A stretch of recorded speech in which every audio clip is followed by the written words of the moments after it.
Most people are not tired because they work too much. They are tired because life has become too heavy to maintain. Too many possessions, too many commitments, too many notifications, too many people demanding their energy, too many thoughts pulling them in every direction. And slowly, without realizing it, life stops feeling peaceful and starts feeling like a burden.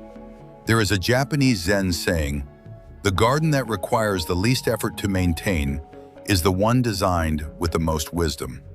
I believe this is true for gardens, and I believe it is even more true for our lives. When I look at how most people live today, including how I used to live, everything feels overcomplicated. We own too much. We say yes too often. We chase too many goals at once. We fill every silent moment with digital noise. And then we wonder why we feel exhausted, anxious, and overwhelmed all the time. The philosopher Henry David Thoreau once wrote that simplicity is the law of nature. And I think humans thrive in simplicity because it is our most natural state.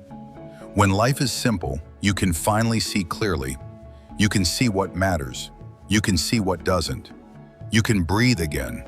But when life is cluttered with noise, obligations, and endless distractions, everything becomes blurry. Japanese culture understood this deeply for centuries. There is a reason Zen monks own almost nothing. There is a reason Japanese tea rooms are nearly empty. There is a reason traditional Japanese homes leave so much open space. Because the people who built these ways of living understood one timeless truth.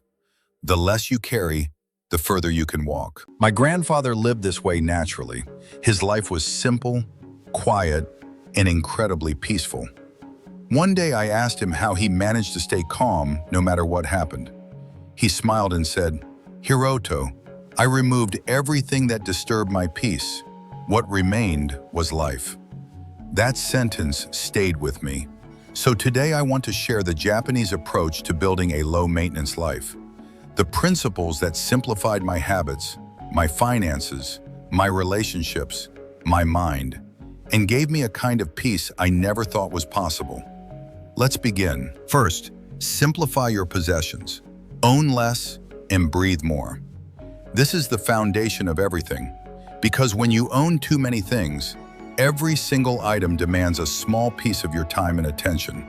More clothes means more laundry, more organizing, more decisions about what to wear. More gadgets mean more charging, more cleaning, more maintenance. Every object you own quietly asks something from you, and over time those invisible demands become mental exhaustion.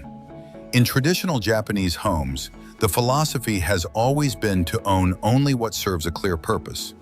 There is a concept in Zen aesthetics called kanso, which means simplicity and the elimination of everything unnecessary.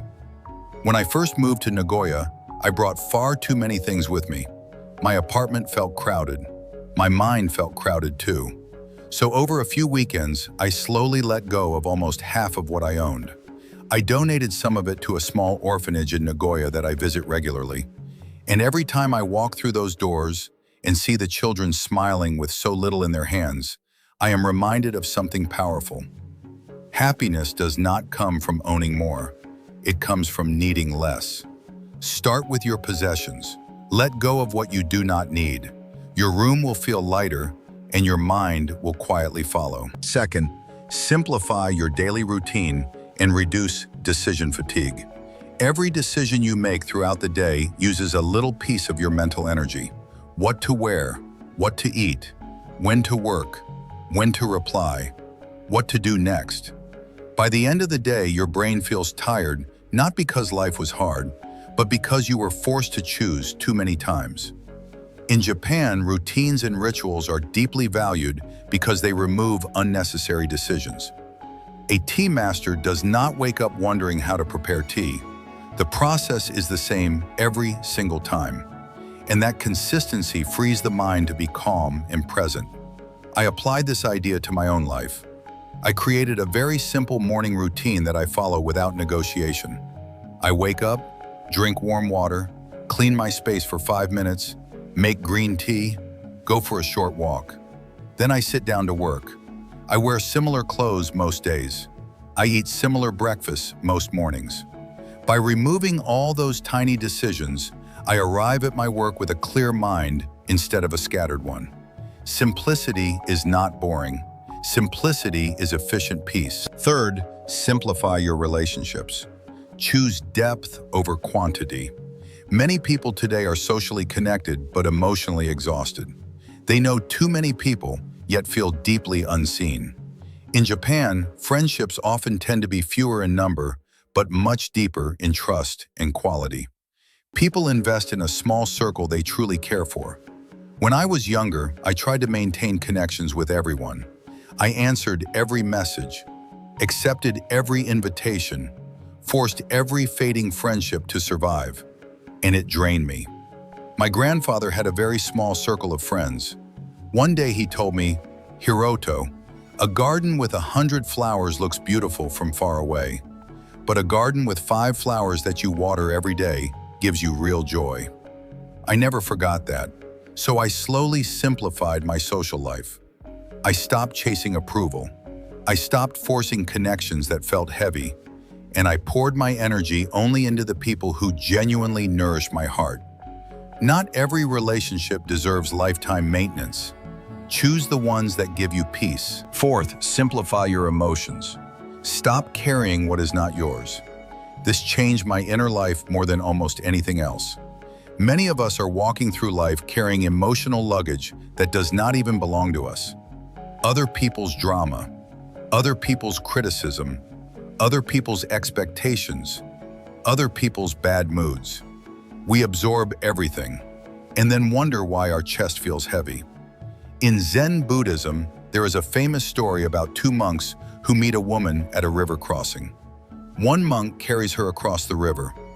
Hours later, the second monk says, "I cannot believe you carried that woman. We are not supposed to touch women." And the first monk replies, "I set her down at the river. You have been carrying her this whole time." That story woke me up. I used to replay criticism in my head for days. One careless comment could steal an entire week of peace. Now when I notice myself carrying emotional chaos that is not mine, I gently tell myself, "This is not my weight to carry," and I let it go. You do not need to attend every battle you are invited to emotionally. Fifth, simplify your finances. Spend only on what truly matters.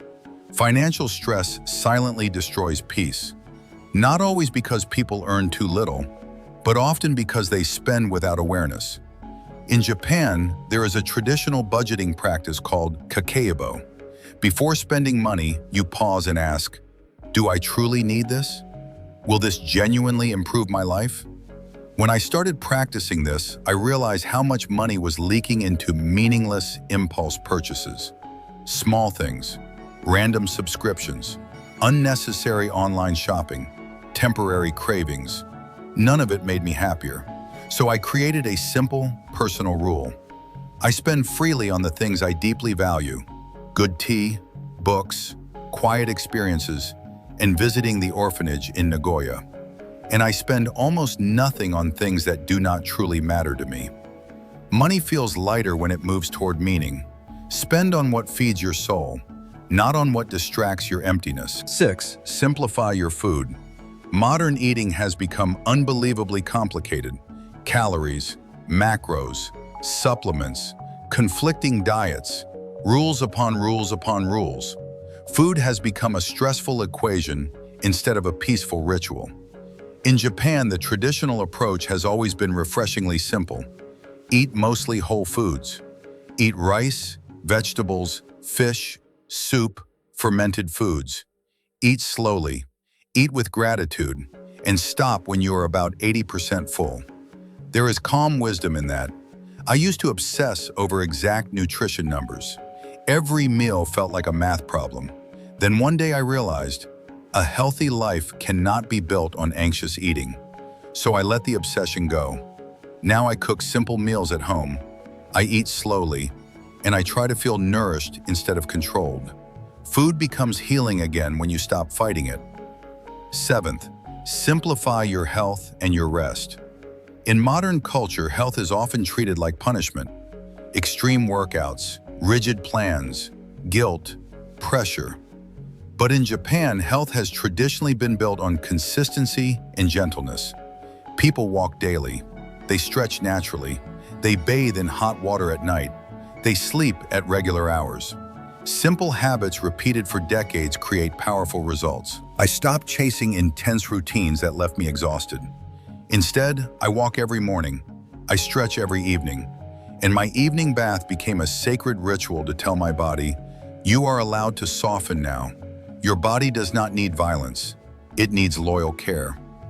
Eighth, simplify your relationship with technology.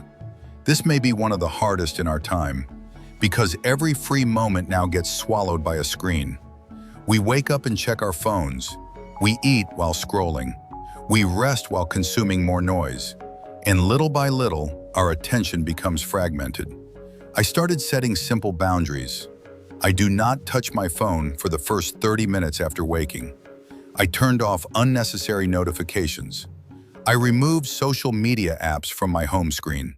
At first, those changes felt small, but they returned something priceless to me: silence. The moments I once filled with mindless scrolling are now filled with breathing, walking, noticing, thinking. Technology should serve your life. Your life should not serve technology. Ninth, simplify your mindset. Live in this moment. Most human suffering comes from time travel. Regret drags us backward. Fear drags us forward. And meanwhile, the present moment is left completely unlived. Zen practice places enormous importance on presence. When you eat, just eat. When you walk, just walk. When you listen, just listen. Life becomes lighter when your mind stops trying to live in 3 timelines at once. My grandfather mastered this without ever studying philosophy. When he worked in his garden, he was only in the garden. When he drank tea, he was only drinking tea. When he spoke to me, I could feel that I had his full presence. He was never half somewhere else. That is a rare gift in this world. And it taught me that peace is not found in changing everything around you. Peace is often found in returning fully to what is already here. Life does not become beautiful when it becomes busier. Life becomes beautiful when it becomes lighter. A low-maintenance life is not an empty life. It is a peaceful life. It is a life where your energy is no longer wasted on things, people, habits, and worries that do not deserve you. It is a life where breathing feels easy again. Walden once said, "I went to the woods because I wished to live deliberately, to front only the essential facts of life." And I think that is what this journey is truly about. Removing everything non-essential until only peace remains. So I want to ask you something. What is the first heavy thing you need to remove from your life? Write it in the comments below. And if you are ready to choose peace over pressure, write, "I choose a simple life." Take care of your beautiful life, and I will see you in the next video.